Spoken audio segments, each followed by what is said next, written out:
For my daughter's 7th birthday, my parents sent her a pink dress as a present. She was all smiles at first, then went still. "Mommy, what's this?"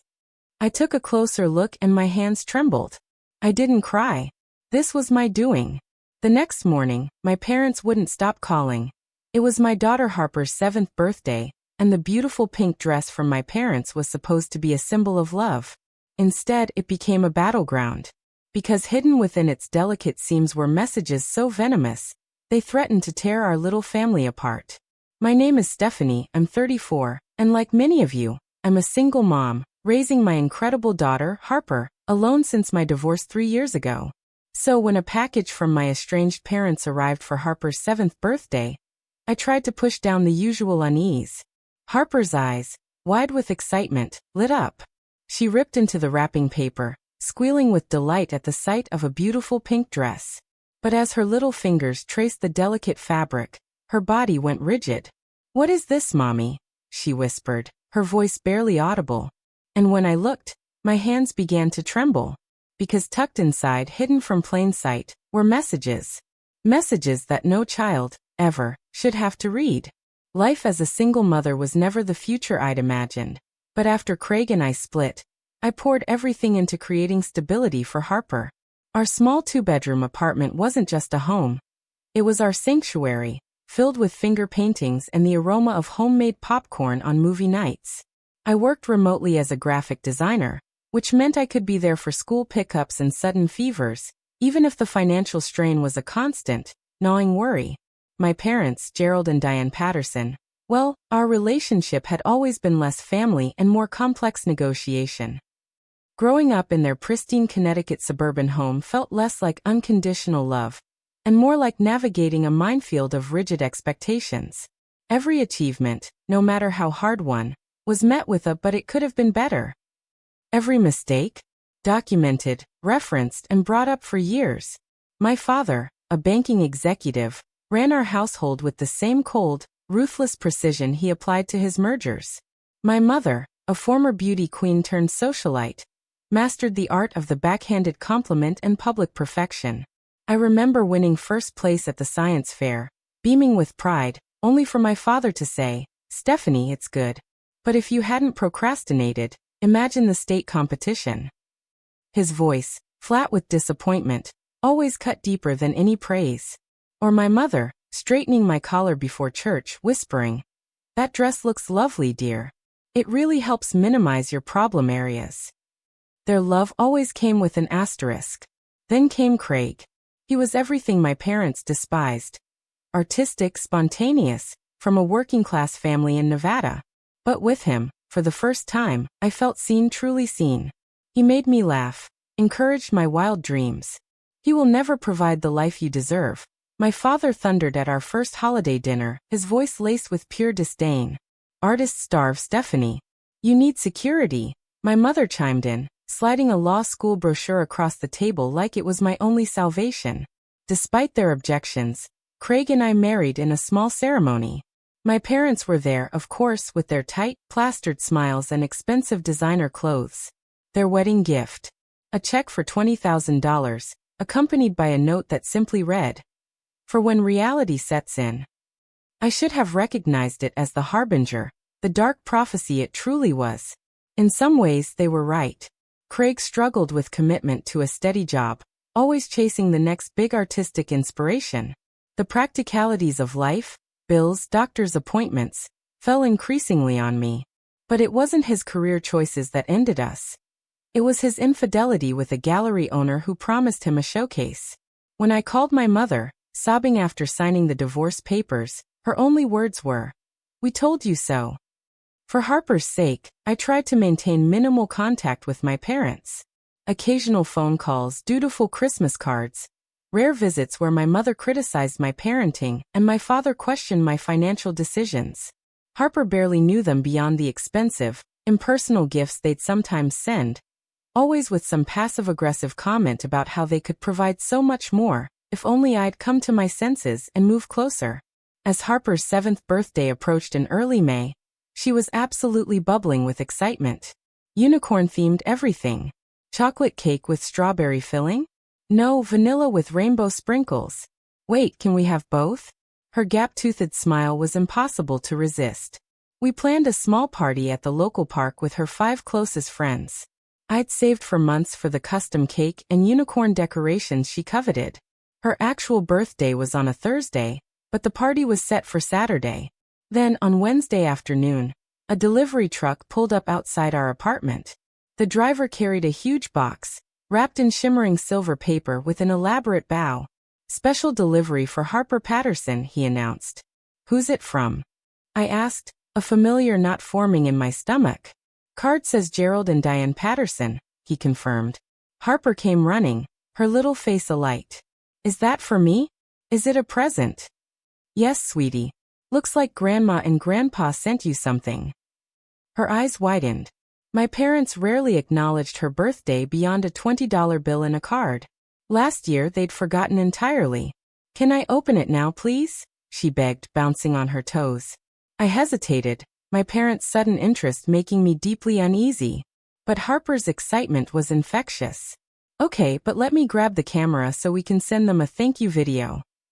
As I retrieved my phone, I desperately tried to quiet my suspicions. Maybe, just maybe, they were finally making a genuine effort. Maybe turning 60 had softened my father. I wanted to believe the best, for Harper's sake. Little did I know, this seemingly innocent gift would shatter our world and force me to confront the toxic patterns I had tried so hard to escape. Our living room was bathed in golden afternoon light as Harper settled on the floor with the large silver box. I positioned myself, phone ready, across from her. Okay, birthday girl, go ahead. I encouraged, pushing aside my lingering dread. Harper attacked the wrapping with the unbridled enthusiasm only a soon-to-be 7-year-old can muster. Silver paper flew. The box underneath was white, with a gold-embossed logo from Balamps, an exclusive children's boutique I could never afford. It's so fancy, Harper exclaimed, carefully lifting the lid. Inside, nestled in layers of tissue paper, was a dress. Not just any dress, but the kind featured in children's fashion magazines, worn by celebrity daughters. It was pink, Harper's current favorite color, with a full tulle skirt, satin bodice, and delicate pearl embellishments. It looked like something a princess would wear to a royal ball. Harper gasped, her eyes wide with wonder. It's so beautiful. She stood, holding the dress against herself. Can I try it on right now, please, Mommy? Of course, I smiled, genuinely pleased by her joy. Whatever my issues with my parents, at least they'd chosen something Harper would absolutely love.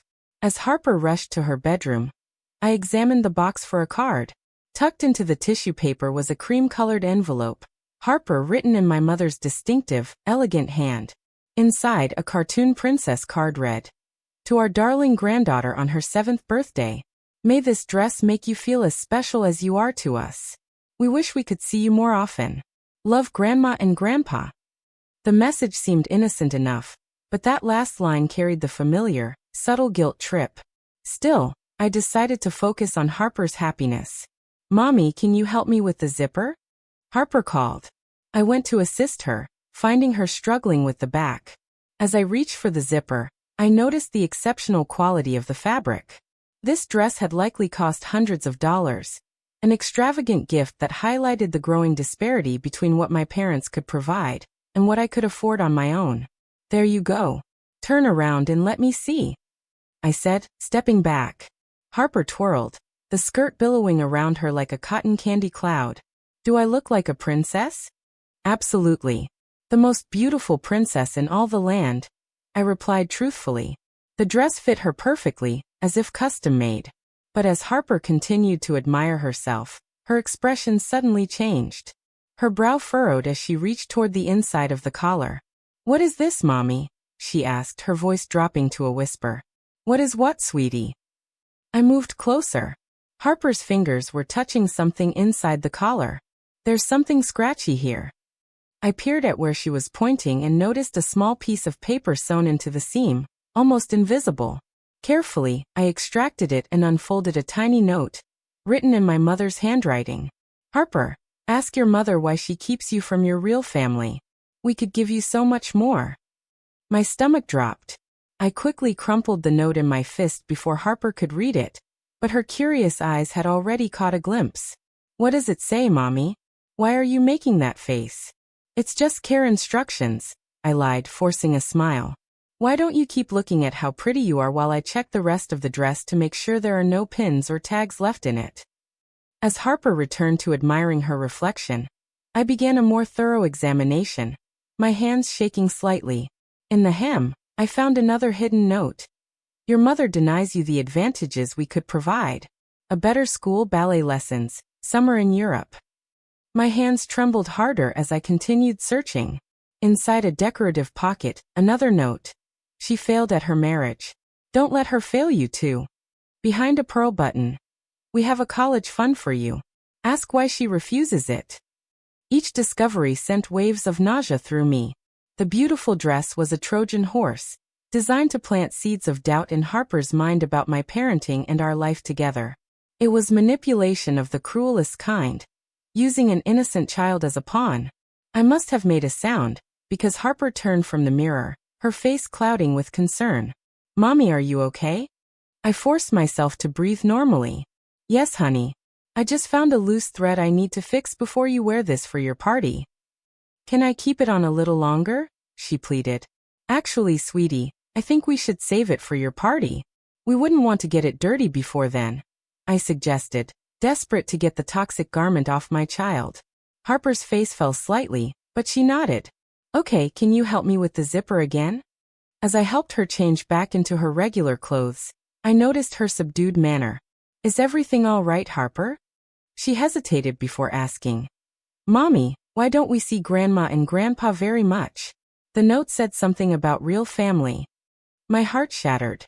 Despite my efforts, she had read enough to plant the exact seed of doubt my parents intended. I sat on her bed, patting the space beside me. Come sit with me for a minute, I said gently. When she joined me, I took her small hands in mine. Families come in all different shapes and sizes. Some people see their grandparents every day, some only on holidays, and some hardly ever.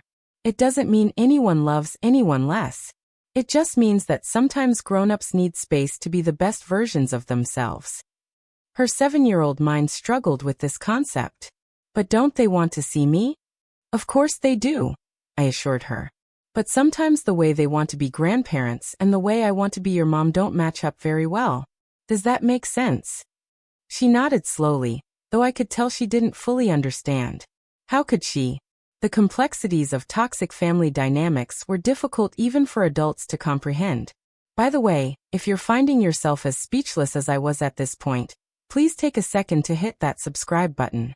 It helps me share more of these unbelievable, sometimes heartbreaking, but ultimately empowering stories with you. I'll tell you what, I said, forcing brightness into my voice. Why don't we call Grandma and Grandpa right now to thank them for the dress? You can tell them all about your birthday plans. Harper's face brightened. Can we video call them? I want to show them how it looks on me. We'll try, but they might be busy. If not, we can leave a message, I said, knowing full well my parents rarely answered unexpected calls, preferring the control of returning them at their convenience. As predicted, the call went to voicemail. Harper left an enthusiastic thank you, mentioning how excited she was to wear the dress for her party. I added a brief thank you for the thoughtful gift, keeping my tone neutral despite the rage building inside me. After tucking Harper into bed that night with an extra story and reassurances about her birthday celebrations, I returned to the living room and laid the dress out on the coffee table. With surgical precision, I began examining every inch of the garment, finding a total of 12 hidden notes, each more manipulative than the last. Your mother is keeping you from the life you deserve. We have a beautiful room waiting for you in our home. Ask your mother about the trust fund she refuses. Your father left because your mother pushed him away. By midnight, I had documented each note with photographs and placed them in a folder on my phone labeled evidence. My hands had stopped shaking, replaced by a cold, unwavering resolve. This calculated attack on my parenting and my relationship with my daughter crossed every conceivable boundary. It was emotional abuse aimed not just at me, but at an innocent child. As Harper slept peacefully in her room, I made a decision. This would be the last time. My parents used a gift as a weapon. Tomorrow would bring difficult conversations and painful decisions.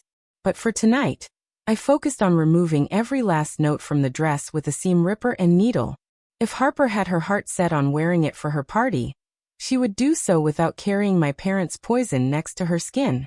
Sleep evaded me that night as memories flooded back, illuminating a lifetime pattern I had normalized for too long. The dress incident was not an isolated event, but the culmination of a calculated strategy my parents had employed throughout my life. My earliest memory of their gift manipulation came on my 8th birthday. After begging for months, they finally presented me with the coveted bicycle all my friends had. Gleaming red with streamers on the handlebars, it seemed like a dream come true, until the conditions emerged. "This bike stays in our garage," my father announced. "You may ride it when your grades are satisfactory and your chores are completed to our standards." What should have been a simple childhood joy became a control mechanism. Some weeks I never earned the right to ride at all. When I complained that other kids could ride their bikes whenever they wanted, my mother's response was cutting. "Other parents settle for mediocrity, Stephanie. We expect excellence." As I entered adolescence, the gifts became more sophisticated, but the strings more entangling. For my 16th birthday, they surprised me with a car, a modest sedan, compared to the luxury vehicles they drove, but still more than most of my peers received. "Your own car," my father proclaimed, dangling the keys. "Now you can drive yourself to the SAT prep classes we've enrolled you in 3 evenings a week and Saturday mornings." When I expressed interest in joining the school newspaper instead, the car privileges were mysteriously revoked due to insurance complications. They reappeared once I agreed to the prep classes. College brought physical distance but not emotional freedom. They paid my tuition at the business school they selected, though I had dreamed of studying art. Each semester, a new laptop or printer arrived with the unspoken reminder of who controlled my future. "We invest in success," my father would say during our monthly phone calls, where he interrogated me about my grades. It was in my sophomore year that I met Craig in a literature elective, my one allowed fun course. His passion for creating beauty, rather than wealth, was intoxicating. When he encouraged me to take more art classes, I did so secretly, using money I earned from a campus job to pay for them. The discovery was inevitable. My mother made a surprise visit to campus and found my dorm room filled with canvases and sketches. "Is this what we're paying thousands of dollars for?" she demanded. "Finger painting?" The next gift that arrived was a leather-bound planner, every hour pre-scheduled with business courses, networking events, and career counseling appointments. Inside was a note. "A successful life requires successful planning." I returned it unopened with my own note. "I am changing my major to graphic design." It was my first real act of defiance.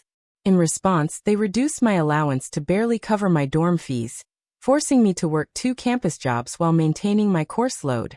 By graduation, the pattern had become crystal clear, though I still lacked the vocabulary to name it.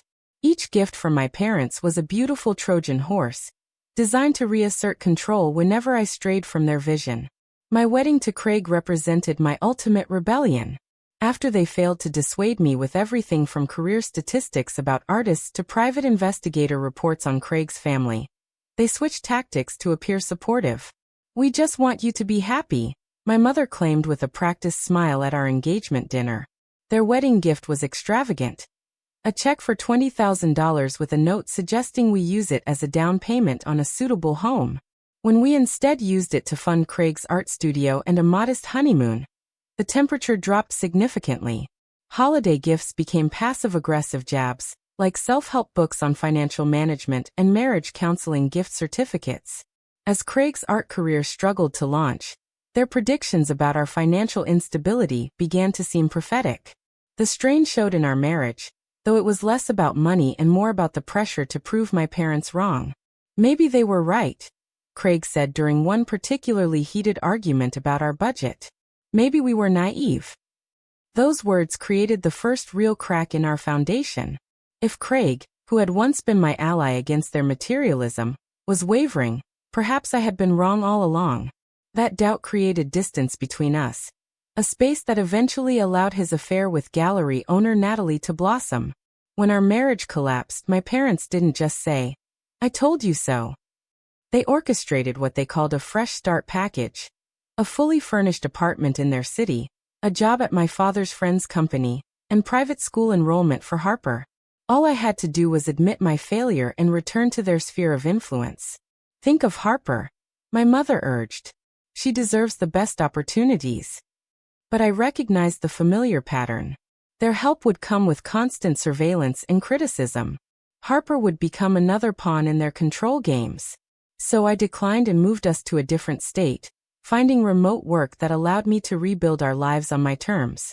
Their response was cold withdrawal, punctuated by occasional gifts to Harper that always contained subtle digs.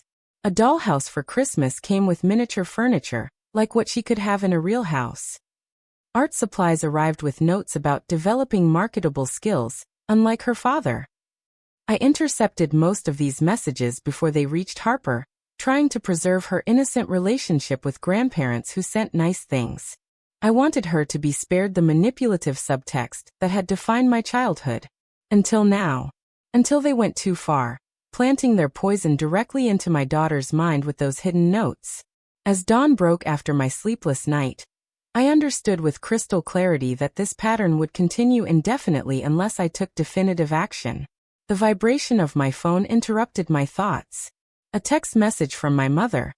"Did Harper receive our special delivery? We would love to see her reaction." Another arrived moments later. "We are thinking of visiting for her birthday tomorrow. We could take her shopping for accessories to match her dress." The audacity was breathtaking. Not only had they weaponized a child's birthday gift, but now they planned to invade our space without invitation to further their agenda. My fingers hovered over the keypad, tempted to unleash years of repressed anger. Instead, I set the phone down without responding.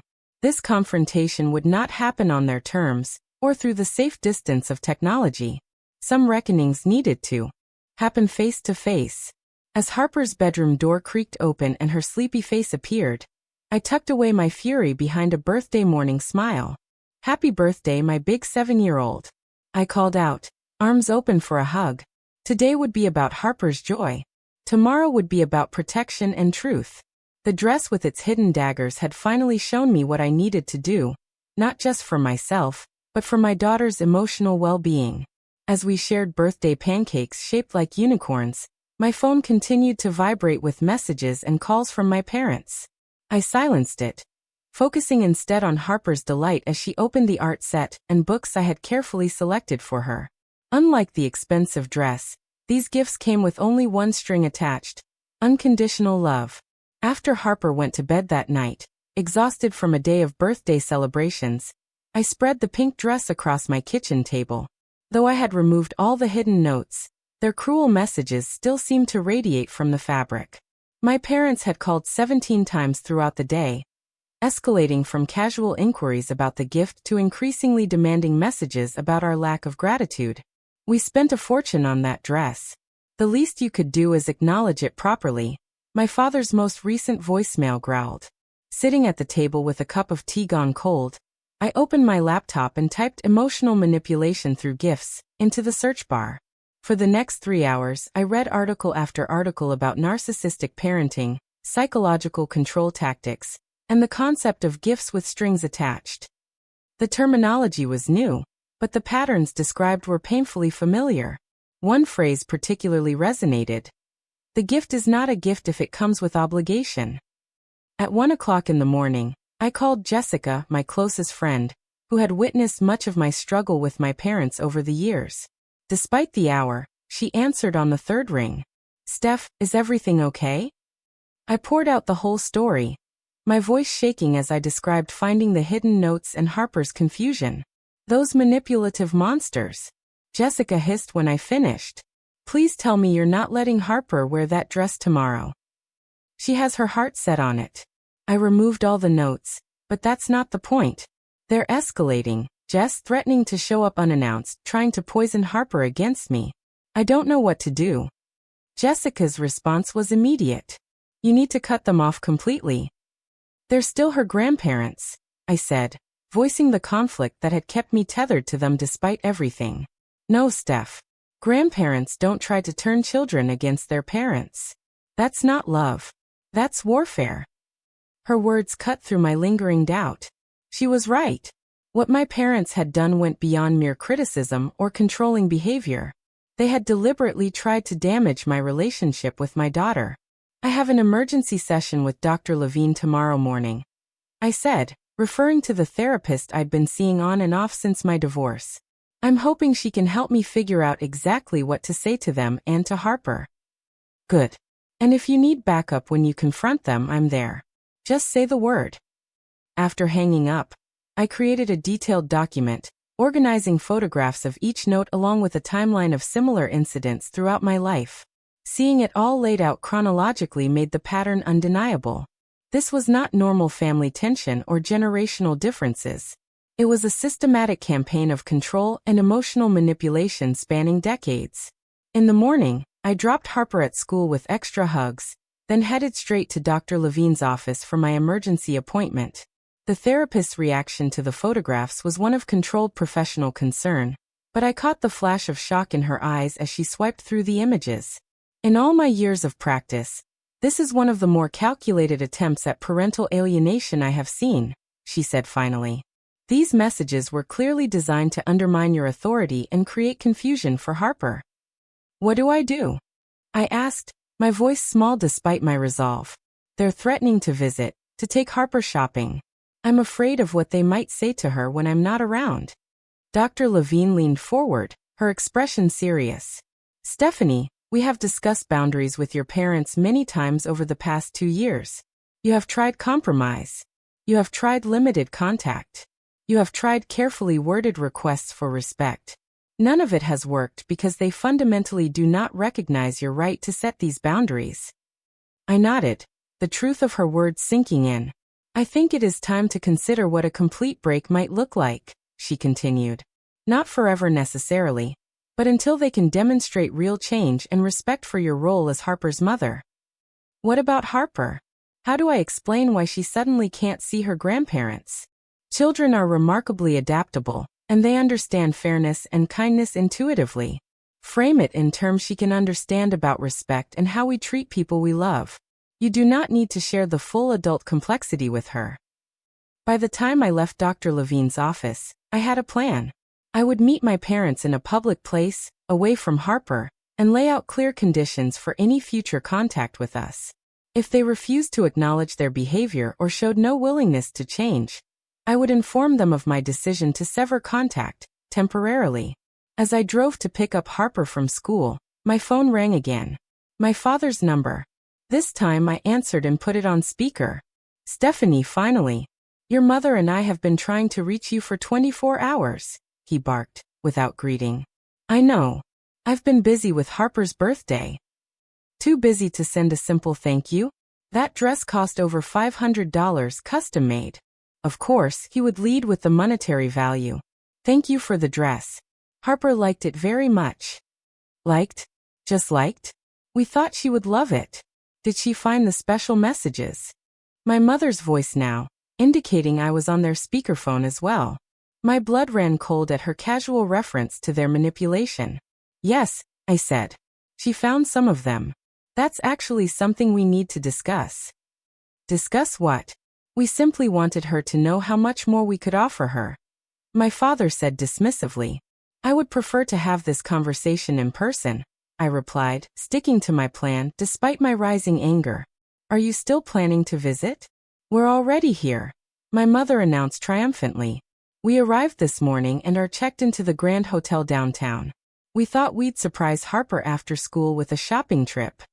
They had actually flown in without confirmation, assuming I would simply accommodate their demands. The audacity was so typical yet still shocking. That won't work for today, I said firmly. Harper has after-school activities, but I can meet you at the hotel restaurant at 4:30. Without Harper? That defeats the whole purpose of our trip, my mother protested. Nevertheless, that is what is possible today. I will see you at 4:30. I ended the call before they could argue further. At school pickup, Harper bounded into the car with the exuberance of a child still riding the birthday excitement wave. "Can I wear my princess dress to the party tomorrow?" she asked immediately. "Of course," I assured her. I fixed all the loose threads. "Yay. Grandma and Grandpa will be so happy when they see the pictures." I tensed.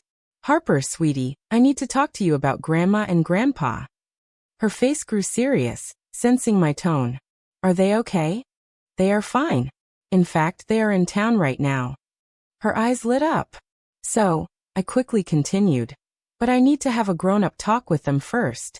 So, you are going to have a play date with Emma and her mom this afternoon. But if Grandma and Grandpa are here, why can't I see them?" Her lower lip trembled slightly.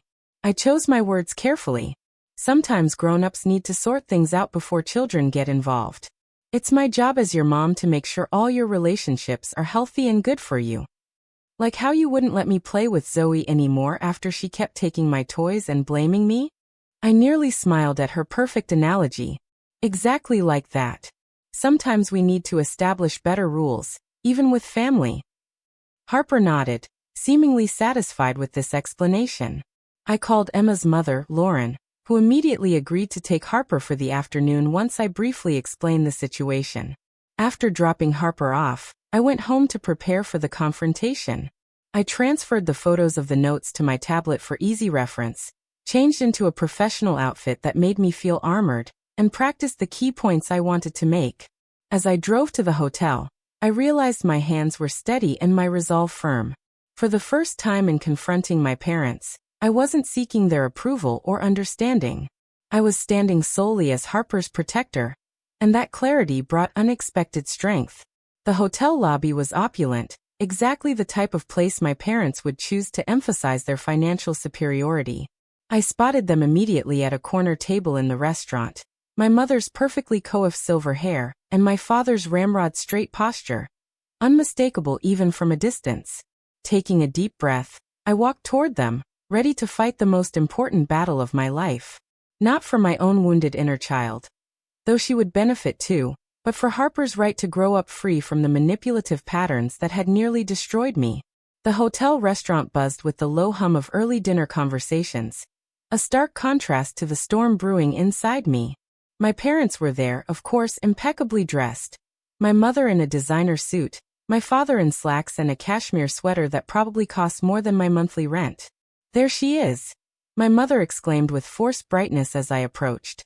She half rose, aiming for an air kiss, but I sidestepped it, pulling out a chair directly opposite them. Her smile faltered. "Where's our birthday girl?" she asked, recovering quickly. "Harper isn't joining us," I stated, my voice firm, not wavering. "This conversation is between adults." My father's jaw tightened. "We flew 1,500 miles to see our granddaughter, Stephanie, not to have coffee with you." "I didn't invite you," I reminded him, my voice steady. "You decided that on your own, just like you decide everything else." "Well," my mother interjected, her voice sickly sweet but her eyes like razors. "After our special gift, we thought you'd be more welcoming. Did Harper love the dress? Did she appreciate how much thought went into it?" Their complete, utter lack of self-awareness was staggering. I took a deep breath, placed my tablet on the table, and turned the screen to face them. "Let's talk about exactly how much thought went into it," I said, my voice still level as I displayed the first hidden note. "Would you like to explain this?" "This?" My mother squinted at the screen while my father reached for his reading glasses. Recognition dawned on both their faces simultaneously, but neither showed a hint of remorse. "Those were just little notes of affection," my mother said dismissively. "Grandmother to granddaughter affection." I swiped to the next photo. "Harper, ask your mother why she keeps you from your real family. We could give you so much more." Is that affection, mother? Or is it a deliberate attempt to undermine my relationship with my daughter? "You're overreacting," my father cut in. "We simply want Harper to understand the opportunities she is missing by being kept away from us." "Opportunities?" I scoffed, my voice remaining steady but the heat rising in my cheeks. "You mean like being constantly criticized and manipulated? Having every gift come with strings attached? Being made to feel that love is conditional on performance?" We gave you every advantage, my father retorted, color rising in his face. The best schools, music lessons, summer camps. All the things you are denying Harper. You gave me things, Dad. Not advantages. Things with conditions and expectations and emotional price tags so high I'm still paying them off in therapy. My mother's expression hardened. Therapy? Of course.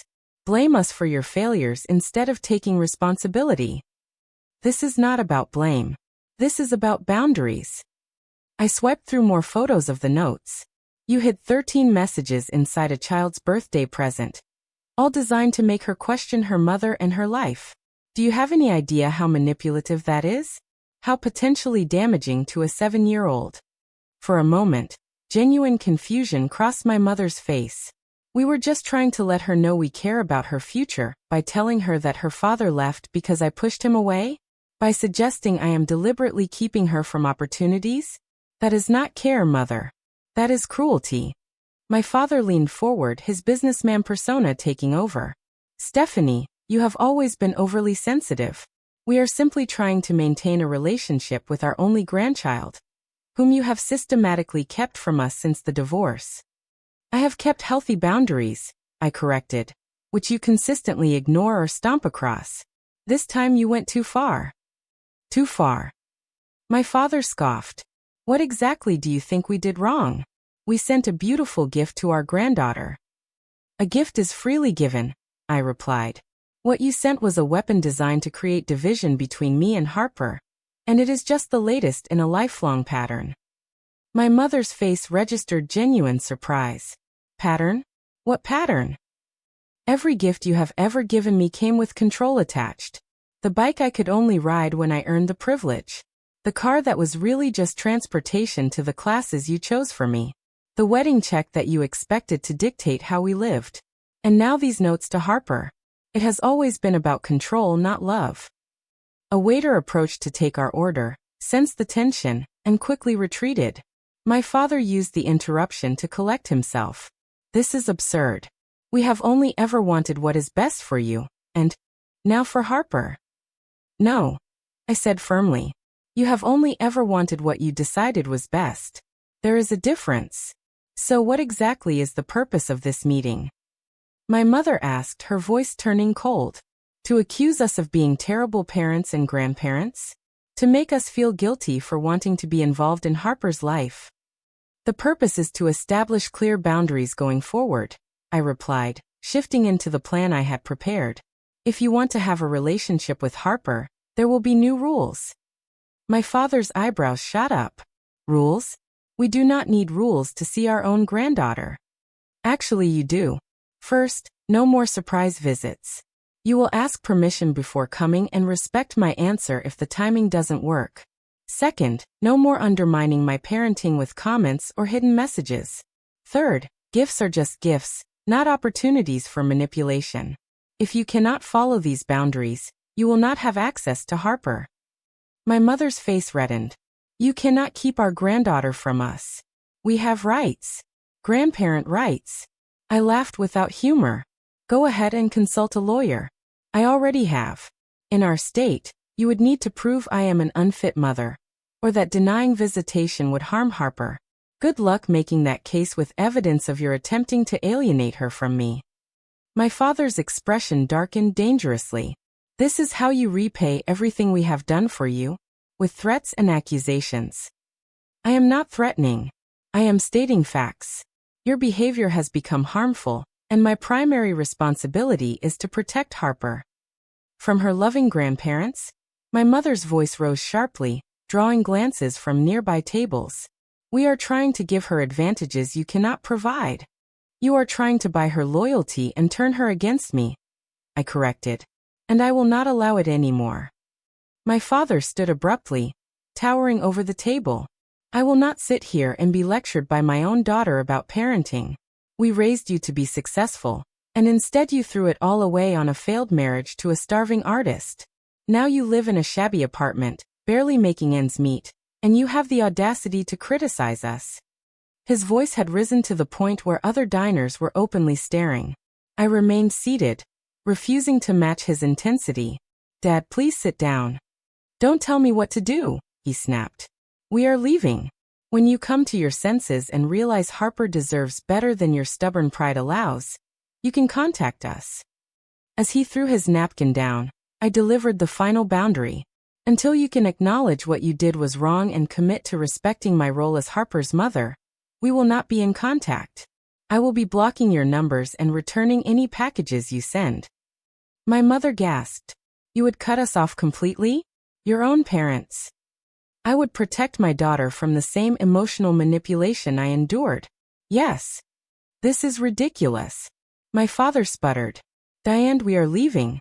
Stephanie clearly needs more time with her therapist to work through her delusions. As they gathered their things, my mother leaned down, her voice low and venomous. When Harper grows up and resents you for keeping her from opportunities and family, remember this moment. This is your choice, not ours. No, mother. This is the consequence of your choices. The door remains open when you are ready to respect boundaries and have a healthy relationship. They stormed out of the restaurant, my father pausing only to throw cash on the table for their untouched drinks. Several diners watched their exit before turning curious eyes to me.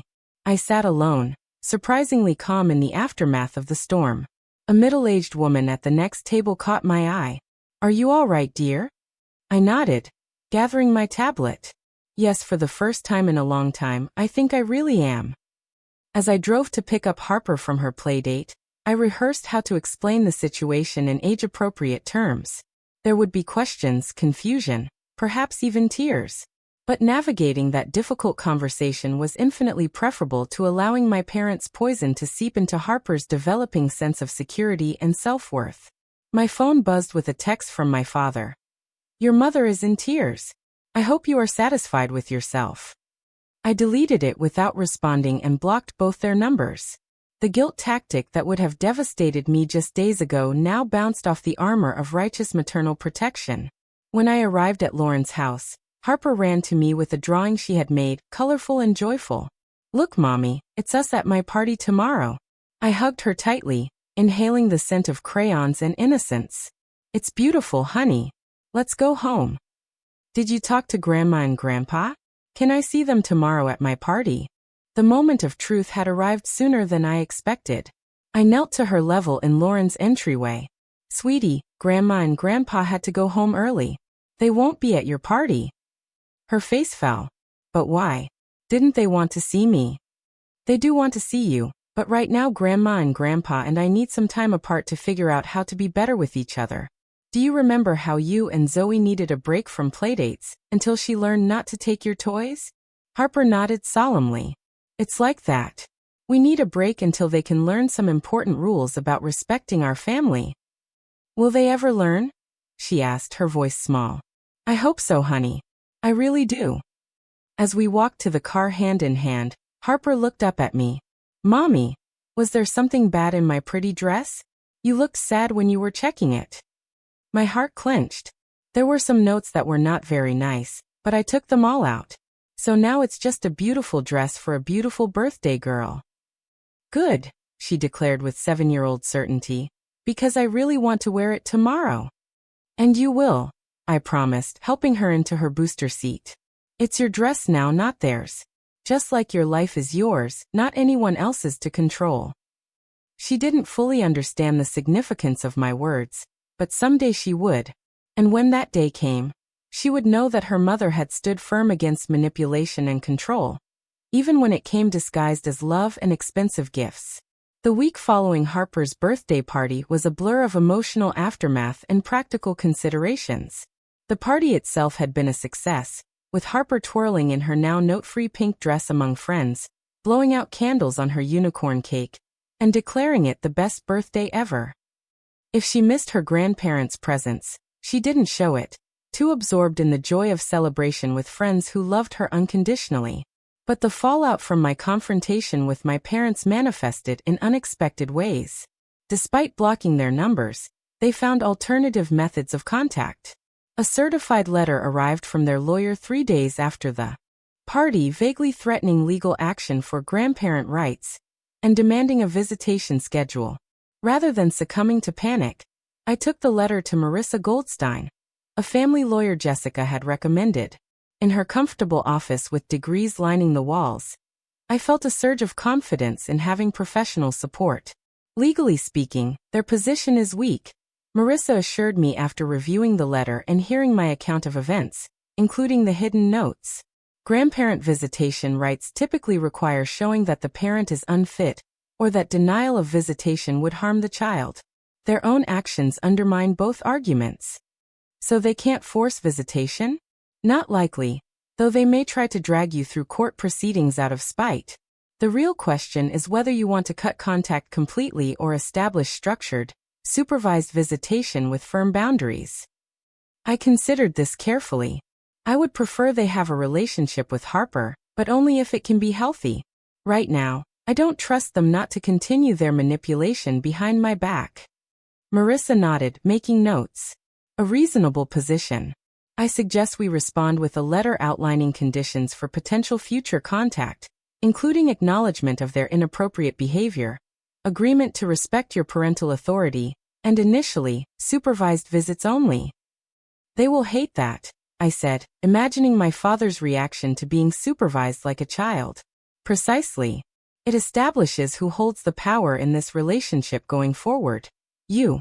If they truly want a relationship with Harper, they will eventually comply. If their pride matters more than their granddaughter, that tells you everything you need to know. By the end of our meeting, I felt armed with both legal protection and emotional clarity. Marissa would handle all communication with my parents going forward, creating a buffer that prevented them from manipulating me directly. As a practical precaution, I also implemented security measures around our home. I installed a video doorbell to monitor any unexpected visits, and spoke with Harper's school about updating her approved pickup list to explicitly exclude my parents. The school counselor, Miss Jenkins, was understanding and supportive. Unfortunately, we see contentious family situations quite often, she explained during our meeting. We can flag Harper's file to ensure only authorized adults can pick her up, and teachers will be notified to watch for any attempts at unauthorized contact. The conversation naturally evolved into discussing how Harper was coping with the sudden change in family dynamics. She has asked a few questions about why her grandparents left so quickly. I admitted. I have tried to explain in age-appropriate terms about healthy boundaries and respect. Miss Jenkins offered valuable guidance. Children are incredibly resilient, but they need honest, simple explanations. Avoid demonizing your parents while still validating that their behavior was inappropriate. Would you like me to have a few check-in sessions with Harper? I gratefully accepted, knowing that an additional supportive adult could only help Harper process the situation. These practical steps provided a framework for security, but the emotional work continued at home. One evening, about 2 weeks after the confrontation, Harper approached me while I was preparing dinner. Mommy, Emma's grandma and grandpa take her for ice cream every Friday and buy her lots of presents. Why are our grandma and grandpa different? I set down the knife I was using to chop vegetables and invited Harper to sit at the kitchen counter. These moments of curiosity were opportunities for honest conversation. Families are all different, sweetheart. Some grandparents live close by and see their grandchildren all the time. Some live far away, and some, like Grandma and Grandpa Patterson, have trouble understanding how to be kind and respectful to everyone in the family. Harper's brow furrowed in concentration. Like how they put me notes in my birthday dress? I tried to hide my surprise. You knew about those notes? She nodded solemnly. I saw one that said you were a bad mommy, but that's not true. You are the best mommy. Tears sprang to my eyes as I pulled her into a hug. Thank you, sweetie. That means everything to me. Why would they say mean things about you? Don't they love you? The innocent question cut to the heart of decades of pain. How do you explain narcissistic parenting to a 7-year-old? They do love me, but they don't always know how to show love in healthy ways. Sometimes people think love means controlling others, or making them feel bad, so they will do what you want. But real love means respecting people, and wanting them to be happy even if they make different choices than you would. Harper seemed to consider this deeply. Like how you let me choose between ballet and soccer, even though you really wanted me to try ballet? I smiled at her perfect analogy. Exactly like that. Love is about supporting people's choices, not forcing your own wishes on them. So we can't see Grandma and Grandpa until they learn not to be controlling. That's right. And I hope someday they will learn, because I would like you to have a relationship with them, but only if it is a healthy one. These conversations continued over the following weeks, each one an opportunity to reinforce ideas about healthy relationships and boundaries. Meanwhile, I worked through my own complex emotions in weekly sessions with Dr. Levine. I keep waiting to feel guilty, I confessed during one session. They have sent emails through their lawyers saying I am cruel for keeping them from Harper, that I am punishing them unfairly. Part of me still questions if I am overreacting. That is the conditioning talking, Dr. Levine observed. You were raised to prioritize their feelings over your own, to doubt your perceptions when they conflicted with theirs. It's hard work breaking that pattern, but it feels different now. When I think about those notes they hid for Harper to find, I don't feel guilt. I feel righteous anger. Dr. Levine smiled. That is progress. Anger can be healthy when it motivates protection of ourselves and those we love. You are not cutting them off to punish them. You are setting boundaries to protect Harper from manipulation. There is a world of difference. As we approached the 1-month mark since the confrontation, my mother attempted a new tactic. A large box arrived addressed to Harper containing an elaborate dollhouse that must have cost thousands of dollars. The accompanying card read simply, "We miss you. Love Grandma and Grandpa." No hidden notes this time. But the message was clear. We can provide what your mother cannot. Rather than hiding the gift, I used it as another teaching moment. Harper, Grandma and Grandpa sent you this dollhouse. It's very nice of them, but remember what we talked about with gifts? She nodded seriously. Gifts should not try to make you do things or feel bad. That's right. Do you think this is that kind of gift, or just a nice present? She studied the dollhouse thoughtfully. I think they might be trying to make me miss them and be mad at you for not letting me see them. Her perceptiveness amazed me. At 7, she was already developing awareness of manipulation that had taken me decades to recognize. What do you think we should do? I asked. Can we keep it? If I know it's that kind of gift, I would really like to play with it. I laughed at her practical approach. Yes, we can. Knowing the difference is what matters. Through Marissa, I sent a brief message acknowledging receipt of the dollhouse and reiterating our conditions for resuming contact. There was no response. Work became another unexpected arena for recovery. When I needed to take time off for legal consultations and Harper's counseling appointments, I reluctantly explained the situation to my boss, Alicia. To my surprise, she was extraordinarily supportive. Family boundaries are healthy boundaries, she declared. Take whatever time you need. Your projects can wait a few days. This validation from someone outside the situation reinforced that I was not overreacting or being unreasonable. Normal, healthy people understood the need for boundaries against manipulation. As weeks turned into months, we established new traditions to replace the gaps left by extended family. Sunday dinners with Jessica and her family became a weekly highlight. Harper joined a soccer team, developing friendships with teammates and their families. Our world expanded in ways it never could have under my parents' controlling influence. 6 months after the confrontation, the certified letters finally stopped. My parents had apparently grown tired of paying legal fees for responses that never changed. Through mutual acquaintances, I heard they had taken an extended European cruise, telling friends they needed a break from family drama. Their retreat didn't feel like defeat or even victory. It simply confirmed what I had always suspected. Their desire for control outweighed their love for Harper. Given the choice between a relationship on healthy terms or no relationship at all, they chose their pride. But where there should have been sadness, I found unexpected peace. Harper was thriving, secure in the knowledge that her mother would protect her from anyone who didn't respect her well-being, even family.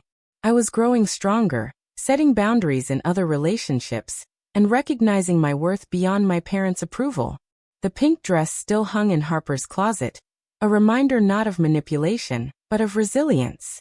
She wore it occasionally for special events, completely unaware of the transformation it represented for both of us.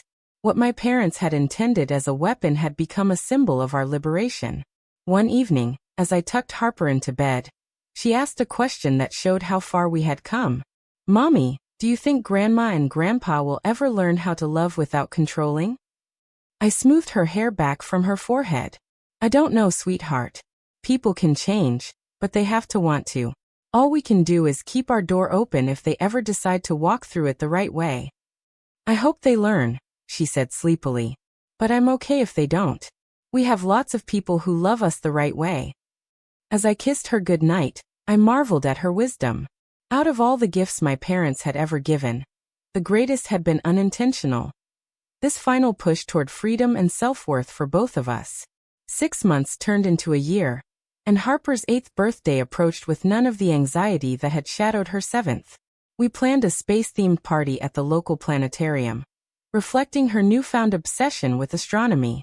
The pink dress had long since been outgrown and donated, replaced by a collection of science t-shirts and comfortable jeans that better suited her active lifestyle. In that year of distance from my parents, both Harper and I had flourished in ways I had not anticipated. The constant, low-grade anxiety that had been my lifelong companion gradually dissipated. Decision-making became easier without the reflexive consideration of what my parents would think. My graphic design business expanded as I took creative risks that previously would have felt too uncertain. For Harper, the change manifested in growing confidence and emotional intelligence beyond her years. The school counselor, with whom she continued occasional check-ins, remarked on her unusual ability to identify manipulative behavior and playground dynamics and remove herself from unhealthy situations. She told a classmate yesterday that she would not play if the game required her to be mean to another child. Miss Jenkins reported during one of our updates. When pressed, she said, "Real friends don't make you choose between being nice and being included." That's remarkably mature insight for an 8-year-old. Pride swelled in my chest upon hearing this. The painful lessons of our family rupture had translated into valuable emotional tools for Harper, potentially sparing her years of the people-pleasing and boundary struggles I had endured. Our healing journey had not been without professional support. Dr. Levine introduced me to several therapeutic practices that proved transformative. Foremost among these was inner child work, allowing me to reconnect with and nurture the part of myself that had been wounded by my parents' conditional love. "Imagine your childhood self," Dr. Levine would guide me. "What would she need to hear from you now?" This practice initially felt awkward, but gradually became powerful. I learned to parent myself with the compassion and validation I had always craved, which in turn enhanced my ability to parent Harper with healthy attachment rather than anxious control. We also incorporated ritual into our recovery. On the anniversary of the confrontation, Harper and I created a freedom wall in our apartment, a corkboard where we pinned representations of choices we had made independently. Harper's contributions included her decision to quit ballet in favor of soccer, picking out a new bedspread without consulting anyone, and standing up to a friend who had been pressuring her to share test answers. My own pins reflected career choices, dating decisions made without fear of judgment, and small daily acts of self-trust. Together, the collection illustrated our growing confidence in our own inner guidance rather than external approval. Our circle of support expanded organically during this time. Jessica and her family remained steadfast allies.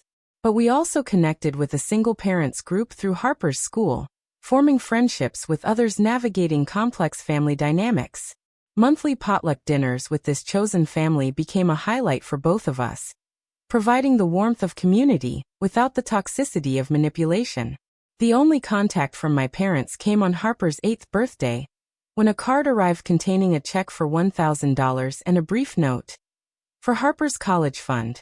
No strings attached." I studied the card carefully, searching for hidden barbs or subtle manipulation. Finding none, I discussed it with Dr. Levine. "It could be a genuine olive branch," she suggested, "or it could be another attempt to re-establish contact on their terms. The question is, what feels right to you?" After careful consideration, I deposited the check in Harper's college account, but sent only a brief acknowledgement through Marissa rather than opening direct communication. It was a small step, neither rejecting their gesture nor rushing back into potentially harmful dynamics. One unexpected area of growth emerged in my dating life. Prior to the confrontation with my parents, I had avoided serious relationships since my divorce, unconsciously fearing I would replicate the unhealthy patterns I had grown up with. With new awareness of these patterns, I cautiously began dating again, now able to identify red flags that previously would have seemed normal. 3 months into a promising relationship with Mark, a landscape architect I met through a client, he made a comment about my outfit that carried a hint of the criticism I had grown up with. Rather than ignoring it or doubting my perception, I addressed it directly. That comment felt critical in a way that made me uncomfortable. I told him, "I need you to understand that I am sensitive to that type of communication because of my history." His response told me everything I needed to know about his potential as a partner. Instead of defensiveness, he showed genuine concern, apologized, and asked thoughtful questions about how to communicate better. This healthy response to boundary setting was so foreign to my experience that I actually cried afterward, overwhelmed by the contrast with my parents' reactions to similar conversations. As Harper's birthday party approached, Mark asked if he could attend, having met Harper several times during casual outings. "I would like that," I said, "but I want to be clear that we are still getting to know each other, and Harper's emotional well-being comes first.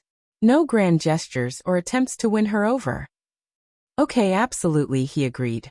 "I am happy to be just another adult celebrating her special day."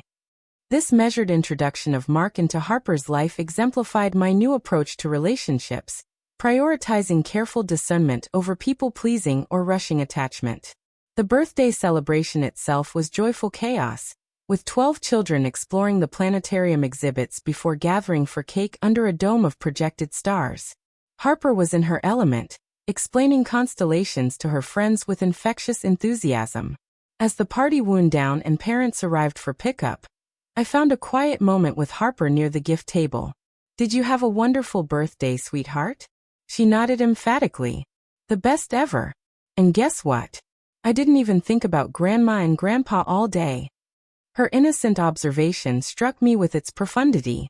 The absence of my parents, which once would have felt like a painful void to be filled with excuses or explanations, had simply become our normal. Harper was not damaged or deprived by their absence.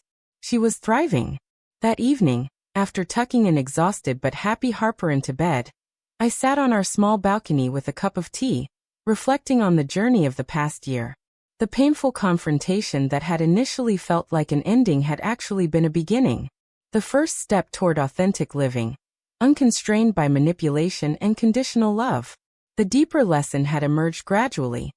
True love, whether parental, romantic, or friendly, never requires you to diminish yourself.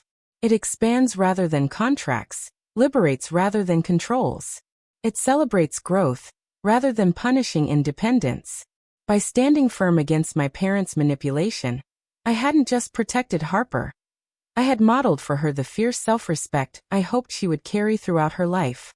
I had also learned that family is defined not by blood, but by healthy attachment.